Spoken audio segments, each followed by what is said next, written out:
اس نے اپنی بھاری اور بوجھل سر کو بامشکل حرکت دیتے ہوئے گردن سیدھی کی اور آنکھیں کھول کر بیڈ کے قریب کھڑی زری کو دیکھنے کی ناکام کوشش کی۔ اس کا سر اور دماغ ہی بھاری نہیں ہو رہے تھے بلکہ آنکھوں کے پپوٹے بھی بھاری اور بوجھل محسوس ہو رہے تھے، جس کی وجہ سے آنکھیں کھل ہی نہیں رہی تھیں، اور اس کی یہ مشکوک سی بہکی بہکی حالت زری نے بھی محسوس کی تھی، مگر اپنے شک کو جھٹک دیا۔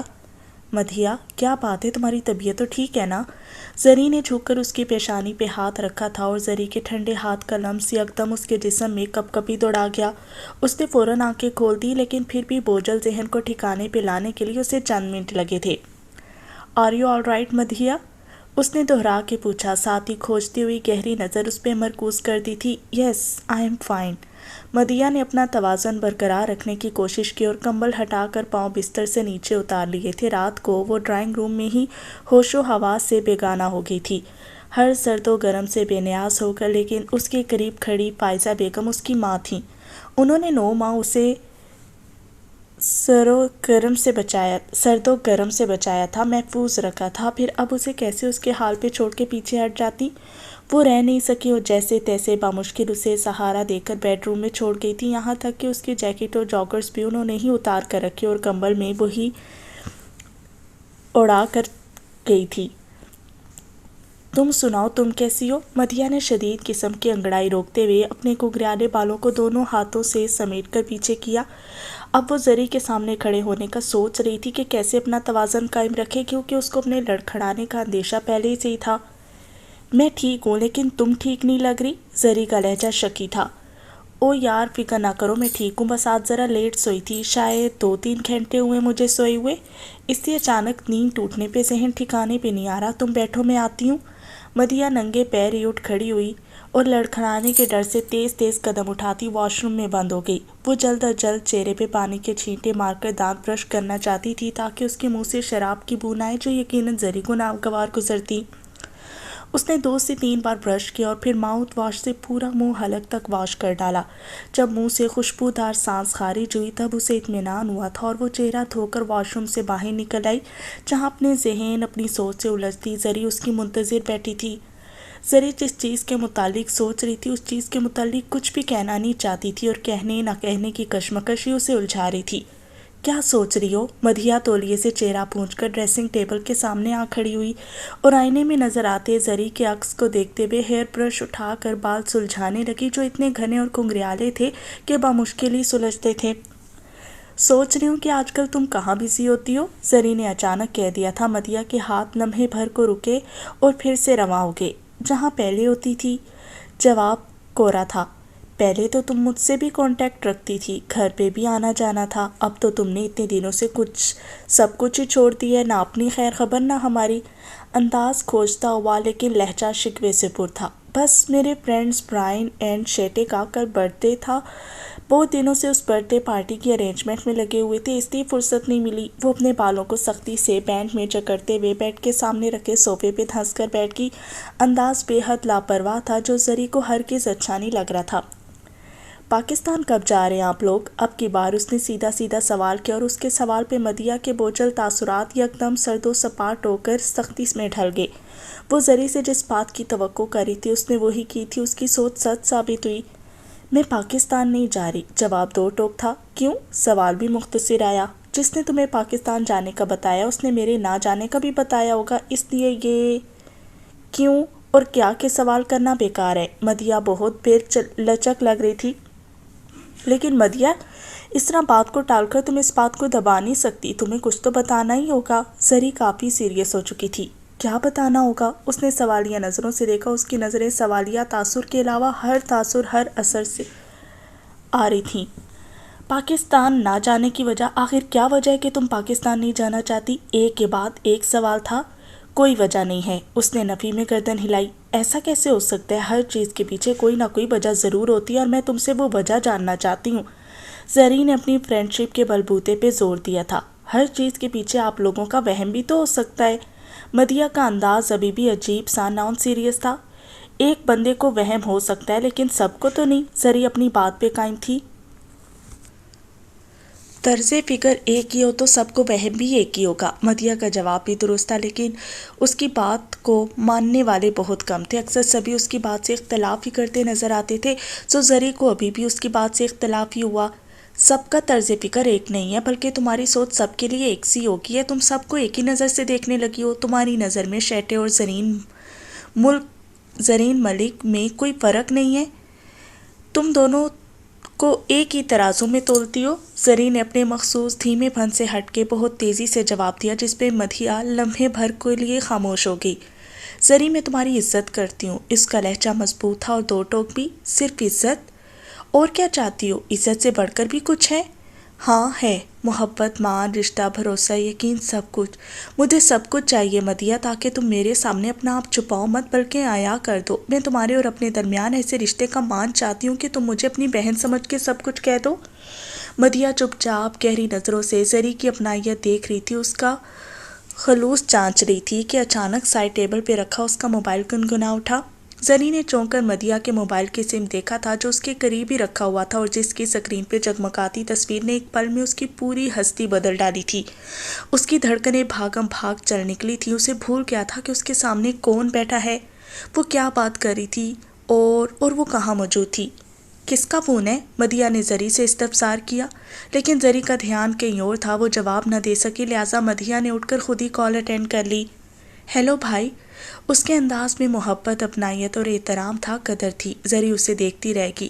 مدیحہ فون پہ بات کرتے ہوئے یکسر مختلف مدیحہ لگ رہی تھی، جس کے لفظ سے پیار کا رس چھلک رہا تھا۔ وہ کسی بات میں انکاری تھی، جبکہ دوسری طرف سے یقیناً اصرار کیا جا رہا تھا، جس پہ وہ اگلے چند لمحوں کے لیے چپ سی ہو گئی تھی۔ اس کی اتنی طویل اور گہری چپ اس کے اقرار کا اعلان کرنے لگی تھی۔ جتنی اس کی چپ گہری تھی، اتنی اس کی سوچ، اور سوچ کی یہ گہرائی اسے بہت ہی نازک مقام تک لے گئی تھی، جہاں سے اس کے انکار کی ذرا سی بھی گنجائش نہیں نکلتی تھی۔ اور یہ بات اب طے تھی کہ وہ انکار نہیں کر سکتی تھی، کیونکہ مقابل اس کا بھائی تھا۔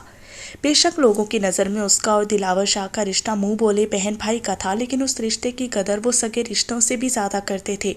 انہوں نے ہمیشہ ہر مقام پہ اس رشتے کے حوالے سے ایک دوسرے کا مان بڑھایا تھا، اور کبھی بھی اس رشتے کی اہمیت کو کم نہیں ہونے دیا تھا۔ ان دونوں کو اپنائیت اور چاہ دے کر کبھی یہ محسوس ہی نہیں ہوا تھا کہ ان کا رشتہ خون کا رشتہ نہیں، بلکہ منہ بولا رشتہ ہے، اور اس کی بڑی وجہ یہی تھی کہ وہ دونوں سگے بہن بھائیوں سے بڑھ کر ایک دوسرے کو چاہتے اور عزت و احترام کرتے تھے۔ مدیحہ کو بہن بنانے کے بعد دلاور شاہ اپنی زندگی میں بہن جیسی کمی کو ہمیشہ کے لیے بھول گیا تھا، اور دوسری طرف مدیحہ بھی اس رشتے کے بعد اپنے آپ کو دو بھائیوں کی بہن سمجھنے لگی۔ وہ زندگی میں نبیل حیات کی بات تو ٹال سکتی تھی، لیکن دلاور شاہ کی نہیں، کیونکہ مدیحہ کے معاملے میں وہ خود بھی ایسا ہی کرتا تھا۔ وہ بھی ہمیشہ مدیحہ کی بات کو ہی فوقیت دیتا، اس کے مقابل چاہے کوئی بھی ہوتا، وہ صرف اور صرف مدیحہ کی بات کو ہی اہم جانتا تھا۔ تو پھر اب یہ کیسے ممکن تھا کہ مدیحہ اسے انکار کر کے فون بند کر دیتی؟ موبائل فون کی دوسری طرف وہ بالکل خاموشی سے اس کے انکار اور اقرار کا منتظر تھا، جبکہ مدیحہ اپنے ضدی اور ہٹ دھرم خیالات کو آمادہ کرنے میں لگی ہوئی تھی۔ وہ اپنے ذہن میں پلنے والی ضد کو کچلنے کی کوشش کر رہی تھی۔ جو کچھ اس نے سوچ رکھا تھا، وہ سب مٹی کا ڈھیر ہوتا نظر آ رہا تھا۔ اس کے سر کے عزائم ادھورے رہ گئے تھے، صرف اور صرف دلاور شاہ کا مان رکھنے کی خاطر۔ اور اس لمحے اسے محسوس ہوا تھا کہ کسی رشتے کا مان رکھنا کتنا مشکل ہوتا ہے، یہاں تک کہ انسان کو زہر کا گھونٹ بھی پینا پڑ جاتا ہے۔ اور آج اس نے بھی یہ ذائقہ چکھ لیا تھا۔ اپنے اندر کی ضد اور جنون کو اپنے بھائی کی محبت کا لبادہ اڑاتے ہوئے فیصلے کا اختیار دلاور شاہ کو سونپ دیا تھا، اور ایک گہری سانس خارج کرتے ہوئے فون بند کر کے اپنا سر دونوں ہاتھوں میں تھام لیا، اور قریب بیٹھی زری دیکھتی رہ گئی تھی۔ اسے اندازہ ہو گیا تھا کہ مدیحہ دلاور شاہ کی کتنی عزت کرتی ہے۔ دانیال حسب توقع ان لوگوں کے پہنچنے سے پہلے ہی بڑی حویلی کے مخصوص فیملی ہاسپٹل میں موجود تھا، جہاں سے وہ اپنے مخصوص ڈاکٹر سے اکثر علاج معالجہ کرواتے تھے، اور وہی ڈاکٹرز ان کے بطور فیملی ڈاکٹر بھی کام کرتے تھے۔ اور انہی میں سے ایک ڈاکٹر ظفر بھی تھے، جو عائشہ افندی کے معالج تھے، اور کافی عرصے سے وہی ان کا علاج کر رہے تھے، اور اس وقت وہ انہیں ڈاکٹر ظفر کے پاس ہی لے کر آئے تھے۔ عاذر کی گاڑی دیکھتے ہی دانیال لپل کے قریب آیا۔ کیا ہوا ہے امی کو؟ اتنی اچانک طبیعت کیسے خراب ہوگی؟ اس کے چہرے پہ پریشانی سے ہوائیاں اڑی تھیں۔ عاذر کے گاڑی سے اترنے سے پہلے ہی وہ پچھلی سائڈ کا دروازہ کھول چکا تھا۔ یہ تو ہمیں بھی نہیں پتا کہ اتنی جلدی طبیعت کیسے خراب ہوگی۔ وہ تو علیزہ انیکسی کی طرف گئی تو پتا چلا کہ عائشہ کی طبیعت خراب ہے اور گھر پہ کوئی بھی نہیں ہے، اس لیے عاذر اسے لے کر اسپتال جا رہا ہے۔